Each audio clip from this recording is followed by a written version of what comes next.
Hello everyone. नमस्कार आप सभी को। सर्वप्रथम आप सभी को नव वर्ष की बहुत बहुत शुभकामनाएं। ईश्वर से मैं कामना करता हूं साल 2025 आप सभी के लिए खुशियों से भरा हो, सफलताओं से भरा हो। आप सभी को वो सभी ऊंचाइयां मिले जिसके आपने कभी ना कभी सपने देखे थे। तो नव वर्ष की आप सभी को, आप सभी के घर वालों को मेरी तरफ से और एग्जाम इंजन टीम की तरफ से बहुत बहुत शुभकामनाएं। दिन की शुरुआत करेंगे करंट अफेयर से। और 1 जनवरी है, आज साल का प्रथम दिवस है।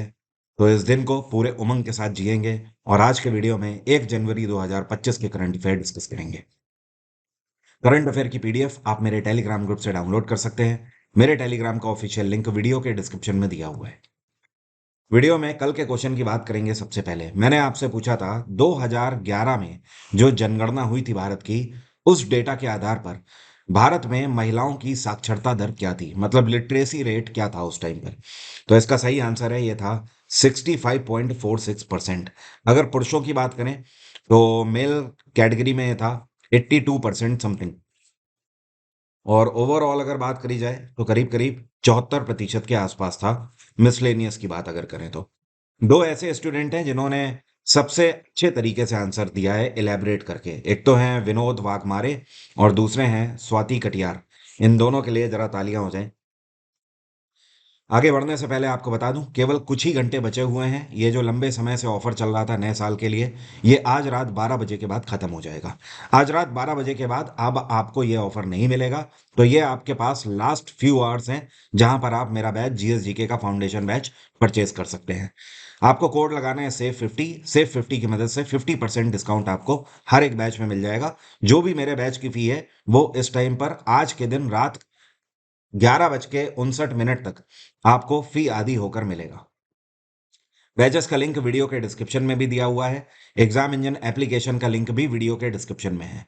गूगल प्ले स्टोर से आप एप्लीकेशन को डाउनलोड करके वहीं पर मेरी सारी क्लासेस भी कर सकते हैं। क्लासेस को डाउनलोड कर सकते हैं। सभी जो बैचेस हैं उनकी वैलिडिटी 1 साल की है। 1 साल तक आप 24/7 इन क्लासेस को देख सकते हैं और आगे चल के अपने एग्जाम्स को क्लियर कर सकते हैं। बैच के बारे में जो लोग नहीं जानते उनको मैं लास्ट में भी बता दूंगा।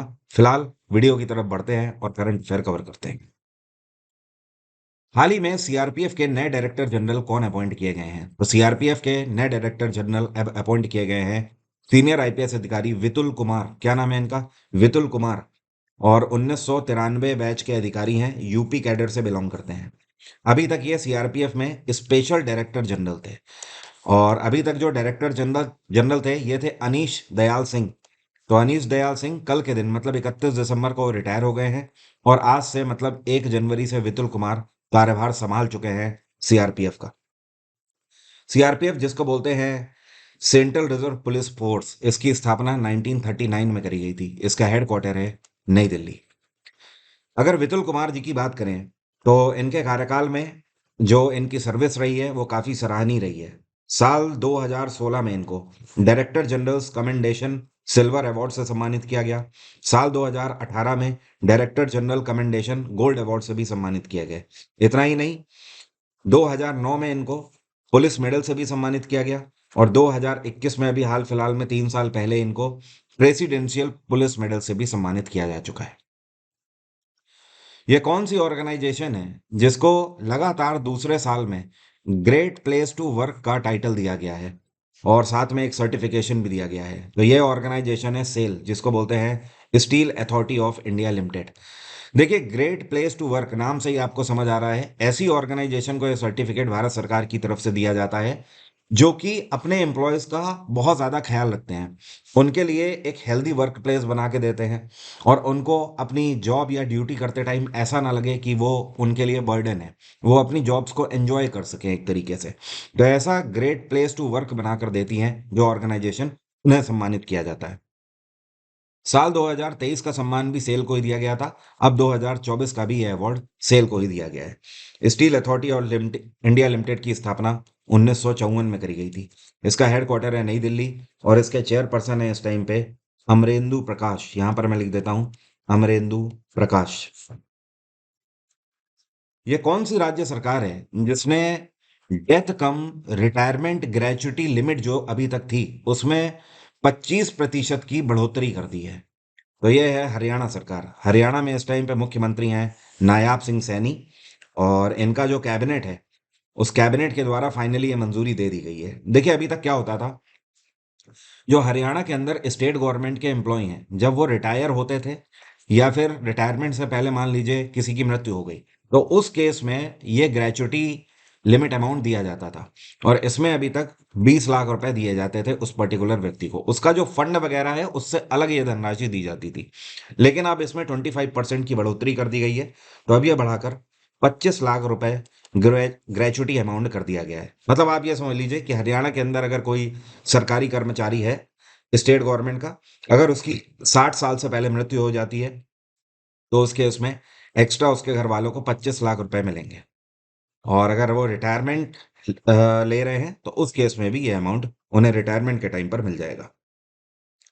हरियाणा में इस टाइम पे गवर्नर हैं बंडारू दत्तात्रेय। कौन है? बंडारू दत्तात्रेय। इस बार के विधानसभा के इलेक्शन हुए थे और इसमें भी बीजेपी ने हरियाणा के अंदर अपनी सरकार बनाई है। ये कौन सी भारतीय कंपनी है जिसने मार्केट में रशियन ऑयल की शॉर्टेज होने की वजह से मिडिल ईस्ट से क्रूड ऑयल परचेज करना शुरू कर दिया है? तो काफ़ी लंबे समय से जो भारतीय क्रूड ऑयल कंपनीज थी या पेट्रोलियम कंपनीज थी, वो रशियन ऑयल को ही परचेज कर रही थी। देखिए इसकी कहानी कहाँ से चालू हुई समझाता हूँ आपको। जब रशिया और यूक्रेन का वॉर छिड़ा तो उस केस में क्या हुआ कि यूरोपियन यूनियन जो था, यूक्रेन और रशिया वॉर से पहले तक यूरोपियन यूनियन पूरे दुनिया में रशिया से सबसे ज्यादा इनका तेल खरीद लेता था और भारत दूसरे नंबर पे था। लेकिन यूरोपियन यूनियन ने पूरे तरीके से रशिया के ऊपर बैन लगा दिया और इन्होंने रशिया को बोला कि अब आप यूक्रेन से वॉर कर रहे हो तो इसका मतलब सीधा है, अब हम आपसे कुछ भी नहीं खरीदेंगे, अपना तेल भाई अपने पास रख लो। अब ऐसे में भारत सरकार ने इसका फायदा उठाया क्योंकि रशियन गवर्नमेंट को अपने तेल के दाम कम करने पड़ गए, क्योंकि जब डिमांड ही नहीं रहेगी तो आप पर्टिकुलर चीज के दाम कम करेंगे। तो इस केस में भारत सरकार ने फायदा उठाया और भारत सरकार ने रशिया से ही अपना मैक्सिमम क्रूड ऑयल परचेज करना चालू किया। लेकिन भारत में खपत ही इतनी ज्यादा है कि रशियन ऑयल की शॉर्टेज हो रही है। अब इस केस में ये कंपनी है Bharat petroleum corporation limited, BPCL. इन्होंने फैसला लिया है कि ये मिडिल ईस्ट रीजन से, मतलब ईरान और इराक वाले रीजन से, वहां से क्रूड ऑयल को परचेज करेंगे। फिलहाल मैं आपको बता दूं, भारत के अंदर जितना भी क्रूड ऑयल यूज किया जाता है उसका एक तिहाई, मतलब करीब करीब 33% या उससे ज्यादा रशिया से ही हम इंपोर्ट करते हैं। भारत पेट्रोलियम कॉरपोरेशन लिमिटेड की स्थापना सन 1976 में करी गई थी। इसका हेडक्वार्टर है मुंबई और इसके चेयरपर्सन है जी कृष्ण कुमार। कौन है? जी कृष्ण कुमार। क्या आप जानते हैं कुछ टाइम पहले भारत पेट्रोलियम के ब्रांड एम्बेसडर कौन बनाए गए थे? ये हैं राहुल द्रविड़, इस टाइम पर इसके ब्रांड एम्बेसडर। ये कौन सी राज्य सरकार या फिर यूटी सरकार है जिसके साल 2024 के लोकसभा इलेक्शन जब हुए थे तो यहां पर महिला वोटर्स की जनसंख्या सबसे ज्यादा थी? मतलब आप ये बोल सकते हो 2024 में अभी जो 4 जून को जो रिजल्ट आए थे लोकसभा इलेक्शन के, तो वो जब वोटिंग हुई थी उसमें कौन सा राज्य या फिर यूटी है जहां पर महिला वोटर्स का जो प्रतिशत था वो पुरुषों के मुकाबले उनसे ज्यादा था? तो इसमें रहा नंबर 1 पे पुडुचेरी। पुडुचेरी में जो महिला वोटर्स थी इनका प्रतिशत था 53%। और सेकंड नंबर पे जो रहा है स्टेट, ये रहा है अरुणाचल प्रदेश। इसमें महिला वोटर्स का प्रतिशत 52.2% था।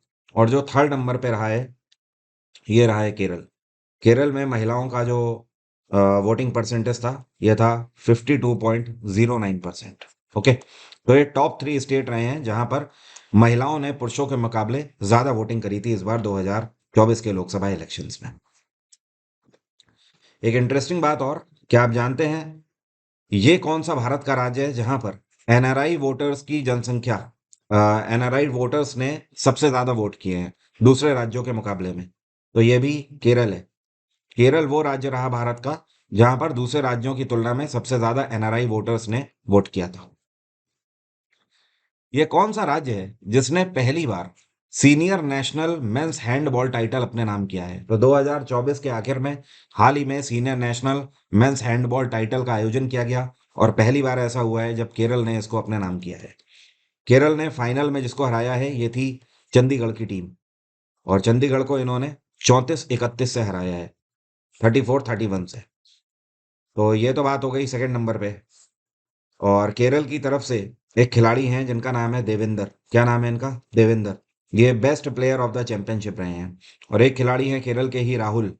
इनको बेस्ट गोलकीपर का अवार्ड दिया गया। ये कौन है जिन्होंने विमेन्स 50 मीटर राइफल इवेंट में इस बार गोल्ड जीता है? हाल ही में नेशनल शूटिंग चैंपियनशिप कंपटीशन 2024 के आयोजित किए गए उसमें इस बार इसका 67th एडिशन आयोजित किया गया। जो आपको पिक्चर में खिलाड़ी दिख रही हैं, इनका नाम है आशी चौकसे। क्या नाम है? आशी चौकसे। इन्होंने 50 मीटर राइफल इवेंट में गोल्ड मेडल इसमें जीता है। और इन्होंने जिनको हराया है उनका नाम है अंजुम मुदगिल। अंजुम मुदगिल बल्कि 2 बार ओलंपियन भी रही हैं। ये ओलंपिक्स में 2 बार हिस्सा ले चुकी हैं, पंजाब से बिलोंग करती हैं। बट आशी चौकसे ने इनको यहाँ पर फाइनल में हराया है। तो अंजुम मुदगिल जो है, ये रही दूसरे नंबर पे। और पहले नंबर पे आशी चौकसे ने गोल्ड जीता, अंजुम मुदगिल ने सिल्वर जीता है। और ब्रोंज किसने जीता? तो तीसरे नंबर पे एक नाम है, इनका भी नाम ध्यान रखें। इनका नाम है साक्षी पादेकर। क्या नाम है? साक्षी पादेकर। ये महाराष्ट्र से बिलोंग करती हैं। इन्होंने ब्रोंज मेडल जीता है इसमें। हाल ही में रक्षा मंत्रालय के द्वारा हमारी जो सबमरीन्स हैं, मतलब पनडुब्बी हैं, उनकी क्षमताओं को बढ़ाने के लिए कितनी धनराशि आवंटित करी गई है? तो केंद्र सरकार के रक्षा मंत्रालय की तरफ से 2,867 करोड़ की धनराशि आवंटित करी गई है। अब देखिए, इसको दो भागों में विभाजित कर दीजिए। एक इसमें से जो अमाउंट है, ये अमाउंट है 1990 करोड़ का। ओके। अब ये अमाउंट किसको दिया जाएगा? ये दिया जाएगा मझगांव डॉकयार्ड लिमिटेड को। जो मझगांव डॉक लिमिटेड है, ये इंडियन नेवी की सबमरीन्स के लिए एआईपी प्लग बनाने का काम करेंगे। सवाल ये उठता है, एआईपी प्लग क्या है? एआईपी का मतलब है यहाँ पर एयर इंडिपेंडेंट प्रोपल्शन। ये एक ऐसा प्लग है जो कि अगर हमारी सबमरीन्स में लग जाए, तो देखिए होते होता क्या है, जो हमारी पनडुब्बियां हैं वो पानी के अंदर रहती हैं काफी टाइम तक, लेकिन उसकी भी एक लिमिट होती है। इन्हें अपने प्रोपल्शन को चार्ज करने के लिए हर एक सर्टेन टाइम के बाद ऊपर आना पड़ता है, और ऑक्सीजन इन्हें चाहिए होती है। यही कारण है कि जिस मोड में अभी आपको सबमरीन दिखाई दे रही है, इसी तरीके से सरफेस पे आना होता है वाटर के हमारी सबमरीन्स को। लेकिन ऐसे में खतरा भी बढ़ जाता है। दुश्मन की सैटेलाइट्स की नज़र में भी हमारी पनडुब्बियां आ सकती हैं। तो ये जो एआईपी प्लग है, जिसको बोलते हैं, जिसका फुल फॉर्म है एक तरीके से एयर इंडिपेंडेंट प्रोपल्शन प्लग, तो ये जब लग जाएगा तो हमारी पनडुब्बियों की पानी के अंदर रहने की क्षमता और ज्यादा बढ़ जाएगी। जैसे मान लीजिए कोई सबमरीन अभी हमारी 2 दिन तक, मान लीजिए 48 घंटे तक लगातार पानी के अंदर रह सकती है, तो ये उसकी क्षमता को लगभग दुगनी तक भी कर सकता है। मतलब 4 दिन तक भी वो पानी के अंदर लगातार रह सकती है। तो पहला जो कॉन्ट्रैक्ट है 1990 करोड़ का मझगांव डॉक को दिया गया है। तो इसी में से जो दूसरा अमाउंट है, ये बचा 877 करोड़ का। ये फ्रांस के नेवल ग्रुप को दिया गया है कॉन्ट्रैक्ट। और ये क्या बना कर देंगे?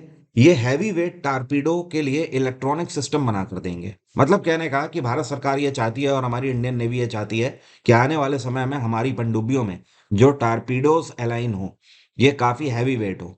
मतलब बड़ी से बड़ी पनडुब्बी को भी ये डुबा दे, और बड़े से बड़े एयरक्राफ्ट कैरियर को भी डुबाने में सहायक हो।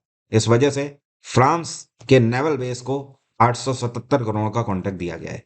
तब यह अमाउंट टोटल जाकर 2,867 करोड़ बन जाता है। भारतीय नौसेना दिवस हम लोगों ने अभी मनाया था करीब 1 महीने पहले, 4 दिसंबर को। और इंडियन नेवी के चीफ कौन है? डीके त्रिपाठी। पूरा नाम है दिनेश कुमार त्रिपाठी। बाकी आपको पता ही है, डिफेंस मिनिस्टर राजनाथ सिंह है, इनकी कॉन्स्टिट्यूएंसी है लखनऊ। ये कौन सी ऑर्गेनाइजेशन है जिसके द्वारा पहली बार एक डिजिटल प्लेटफॉर्म ऐसा तैयार किया जा रहा है जो कि इंटरनेशनल एविएशन सेक्टर में कार्बन ऑफसेटिंग और रिडक्शन स्कीम को लॉन्च करेगा? तो इसको बोलते हैं जीसीए, मतलब जनरल सिविल एविएशन अथॉरिटी। क्या आप जानते हैं ये कहाँ की ऑर्गेनाइजेशन है? ये यूनाइटेड अरब अमीरात की ऑर्गेनाइजेशन है, यूएई की। इसकी स्थापना 1996 में करी गई थी, और इसके चेयरपर्सन है सुल्तान सईद अल मंसूरी। अब देखिए, इस फ्रेमवर्क का मतलब क्या है? ये एक ऐसा फ्रेमवर्क और प्लेटफॉर्म बनाकर तैयार करेंगे, इनका कहना है कि पूरे दुनिया में जो भी एविएशन सेक्टर यूज किया जा रहा है, मतलब हर एक देश आज की डेट में हवाई यात्राओं का यूज कर रहा है। ठीक है, लगातार ये बढ़ती चली जा रही है। फ्लाइट्स की तादाद बढ़ती चली जा रही है, एयरपोर्ट्स की तादाद बढ़ रही है। तो पॉल्यूशन भी तो क्रिएट हो रहा है ना, एयर पॉल्यूशन भी बढ़ता चला जा रहा है। तो उस पॉल्यूशन को कम करने के लिए ये ऑर्गेनाइजेशन एक ऐसा फ्रेमवर्क बनाएगी कि इसके अंदर वो मानक तैयार किए जाएंगे कि हर एक देश में इंटरनेशनल एविएशन सेक्टर जो है उसको ये पर्टिकुलर मानक मानने होंगे ताकि वो कार्बन ऑफसेटिंग को बढ़ावा दे सके। ये कौन से भारतीय क्रिकेटर हैं जिनको आईसीसी की तरफ से men's test cricketer of the year award के लिए नॉमिनेट किया गया है? कल भी मैंने आपको इसी तरीके का एक क्वेश्चन कराया था, लेकिन कल हम लोगों ने बात करी थी कि आईसीसी की तरफ से मेंस टी20 इंटरनेशनल के लिए क्रिकेटर ऑफ द ईयर के लिए कौन से भारतीय खिलाड़ी चुने गए हैं। तो उसमें नाम था अर्शदीप सिंह का, वो नॉमिनेट हुए थे। यहां पर भी नॉमिनेशन की बात हो रही है। नॉमिनेशन का मतलब अभी कुछ नाम सिलेक्ट किए जाएंगे और फाइनल उन्हीं में से कोई एक होगा। तो जो फाइनल नाम निकाले जाएंगे ये इस महीने के आखिर में होंगे। फिलहाल ये हैं जसप्रीत बुमराह भारतीय खिलाड़ी जिनको इसमें चुना गया है। Total ICC men's test cricketer of the year award के लिए 4 खिलाड़ी चुने गए हैं। एक तो हो गए जसप्रीत बुमराह, इनके अलावा एक खिलाड़ी हो गए जो रूट, इंग्लैंड के। जो रूट के अलावा हैरी ब्रूक हो गए और श्रीलंका के खिलाड़ी कामिंदु मेंडिस। तो ये 4 खिलाड़ी हैं। इन 4 में से बाकी के तीनों बुमराह को छोड़कर बैटर हैं और बुमराह इकलौते बॉलर हैं। तो देखना ये होगा कि बुमराह इस बार ICC men's test cricketer of the year का अवार्ड ले जाएंगे या नहीं। हालांकि इन्होंने कोई पर्टिकुलर ऐसा माइलस्टोन छोड़ा नहीं है या फिर कोई कॉर्नर नहीं छोड़ा है कि इन्हें अवार्ड ना मिले। फिलहाल देखने वाली बात होगी। आपको पता है पिछले 13 टेस्ट मैचेस में इन्होंने 71 विकेट्स लिए हुए हैं। साल 2024 में पूरे दुनिया में हाईएस्ट विकेट टेकर भी हैं जसप्रीत बुमराह। आईसीसी की स्थापना सन 1909 में करी गई थी। इसका हेडक्वार्टर है दुबई और आईसीसी के चेयरपर्सन है जे शाह। कौन है? जे शाह। आपने लगातार एडवर्टीजमेंट भी देखा होगा, यूट्यूब पे बहुत जोर शोर से भी चल रहा था कि प्रो कबड्डी लीग आयोजित करी जा रही है। तो फाइनली इसका फाइनल खेल लिया गया है और इसका समापन हो चुका है। तो इस बार पहली बार प्रो कबड्डी लीग का टाइटल कौन सी टीम ने जीता है? हरियाणा स्टिलर्स, हरियाणा की टीम है जिसका नाम है हरियाणा स्टिलर्स। इन्होंने आज तक प्रो कबड्डी लीग का कोई भी टाइटल नहीं जीता था, बट इस बार ऐसा नहीं हुआ। पहली बार इन्होंने ये टाइटल अपने नाम कर लिया है और इन्होंने फाइनल में हराया है पटना पायरेट्स को। आज तक प्रो कबड्डी लीग में सबसे ज्यादा टाइटल जीतने वाली टीम पटना पायरेट्स है। इस बार प्रो कबड्डी लीग का 11वां संस्करण आयोजित किया गया और इन्होंने पटना को फाइनल में 32-23 से हराया, मतलब बड़ा मार्जिन था। और 3 यहाँ पर अवार्ड भी दिए गए जिसके लिए आपको ध्यान रखना है। पहला अवार्ड तो आप ध्यान रखिए कि टूर्नामेंट के मोस्ट वैल्यूएबल प्लेयर का अवार्ड दिया गया है मोहम्मद रजा सौलदुई को। दूसरा जो अवार्ड है वो आपको ध्यान रखना है बेस्ट रेडर का अवार्ड, जो रेड करता है ना कबड्डी में, जो दूसरे के पाले में जाकर लोगों को टच करके आता है। तो ये हैं पटना के देवांक दलाल, इनको सम्मानित किया गया है। और तीसरा आपको ध्यान रखना है नीतीश कुमार हैं, तमिलनाडु टीम के बेस्ट डिफेंडर का टाइटल इनको मिला है। बाकी आपको पता ही है, मैं पीडीएफ में सारी चीजें आपको दे देता हूँ, सारी कुछ टेबल बना के डिटेल में। तो पीडीएफ से आप देख लीजिएगा, उसे पढ़िएगा जरूर। हाल ही में डीबीएस बैंक इंडिया के लिए नए सीईओ के रूप में किसको मंजूरी दे दी गई है रिजर्व बैंक ऑफ इंडिया के द्वारा? तो आरबीआई ने मंजूरी दे दी है रजत वर्मा को सीईओ के रूप में डीबीएस बैंक इंडिया में। डीबीएस जिसको बोलते हैं डेवलपमेंट बैंक ऑफ सिंगापुर। तो इसकी जो भारत वाली ब्रांच है ना, या फिर आप बोल सकते हो भारत का विंग है, उसके नए सीईओ अब से होंगे रजत वर्मा। और ये जिसकी जगह ले रहे हैं इनका नाम है सुरोजीत सोम। इनको ये सक्सीड कर रहे हैं, लेकिन ये कार्यभार संभालेंगे रजत वर्मा 1 मार्च को, क्योंकि जो सुरोजीत सोम है ये 28 फरवरी को रिटायर हो रहे हैं। डीबीएस जो बैंक है इसकी स्थापना डीबीएस बैंक इंडिया की सन 1994 में करी गई थी। इसका हेडक्वार्टर भारत में मुंबई है। मेरे जीएसजी के फाउंडेशन बैच में कवर्ड टॉपिक जितने हैं वो सब आप यहाँ से देख सकते हैं। History, polity, geography, science, economics, computer और पिछले 5 सालों के पीवाईक्यूज, ये सब कुछ आपको एक पैकेज के फॉर्मेट में मिल जाते हैं। बाकी मैंने आपको बता ही दिया है। ऐप का इंटरफेस कुछ इस तरीके से है एग्जाम इंजन का। इसमें आपको प्रीमियम कोर्सेज वाले ऑप्शन में जाना है, वहीं पर आपको सारे बैचेस दिख जाएंगे और किसी भी बैच में आप इस टाइम पर सिर्फ 50 कोड लगाकर 50% डिस्काउंट आज रात 12 बजे तक बस प्राप्त कर सकते हैं। Only few hours. Book store में जाकर आप मेरी बुक्स को भी अवेल कर सकते हैं। एक और बात ध्यान रखें, जब आप बैच परचेज करेंगे तो आपका जो परचेस्ड बैच होता है, जो क्लासेस होती हैं, वो आपको ऐप के अंदर यहाँ पर ये जो नीचे आपको माई जोन वाला ऑप्शन दिखाई दे रहा है, यहीं पर आपको सारी क्लासेस दिखाई देती हैं। जो भी क्लास आप एक बार डाउनलोड कर लेते हो वो डाउनलोडेड क्लास फिर आप विदाउट इंटरनेट भी देख सकते हो, कभी भी 24/7। तो जैसे ही आपने कोई भी क्लास डाउनलोड करी, वो डाउनलोडेड क्लास आपको इस डाउनलोड वाले ऑप्शन में दिख जाया करेगी। बैचेस के लिंक मैंने आपको बता ही दिए हैं, डिस्क्रिप्शन में है। ऐप का लिंक भी डिस्क्रिप्शन में ही डायरेक्ट दिया हुआ है। आज की बात यहीं तक रहेगी। अब मेरा आज का सवाल है आपसे, आपको बताना है बहुत ही प्रसिद्ध नाट्य शास्त्र जो है ये किसके द्वारा लिखा गया है प्राचीन काल में? कल्हान, शूद्रक, अश्वघोष या फिर भरत? कमेंट बॉक्स में जरा लिखकर बताइए। एक बार फिर से आप सभी को नव वर्ष की बहुत बहुत शुभकामनाएं मेरी तरफ से, एग्जाम इंजन टीम की तरफ से। ईश्वर से कामना है 2025 आपके लिए खुशियों और सफलताओं से भरा हुआ हो। धन्यवाद। आप सभी का दिन मंगलमय हो।